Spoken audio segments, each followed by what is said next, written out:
নমস্কাৰ। আজি অসমৰ মাননীয় মুখ্যমন্ত্ৰী ডাঙৰীয়াই শিক্ষা বিভাগৰ নতুন নিযুক্তি সম্পৰ্কে অসমৰ মাননীয় শিক্ষামন্ত্ৰী ডাঙৰীয়া কি ক'লে আৰু নতুন নিযুক্তি কেতিয়া দিব সেই সম্পৰ্কে মন্তব্য আগবঢ়াইছে। মন্তব্যটো শুনাৰ আগতে যদিহে চেনেলটোত নতুনকৈ ভিজিট কৰিছে সাবস্ক্ৰাইব কৰি বেল আইকনটো অন কৰি ল'ব আৰু নতুন নতুন আপডেটবোৰ পাই থাকিবলৈ মন্তব্যটো শুনাই লৈছোঁ।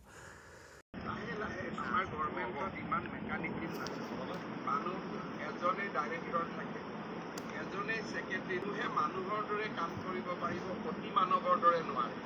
বৰ্তমান আমাৰ কাম হৈছে সৰ্বশিক্ষাত কাম কৰা শিক্ষকখিনিক আমি ৰেগুলাৰাইজ কৰিলোঁ।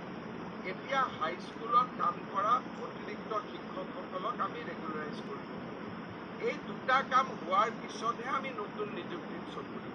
আৰু মই শিক্ষামন্ত্ৰীক কৈছোঁ যে একেলগে বহুত কাম খুলি নল'ব, বিশৃংখল হ'ব। ৰেল লাইনৰ পৰা আমি বাগৰি পৰিব লাগিব।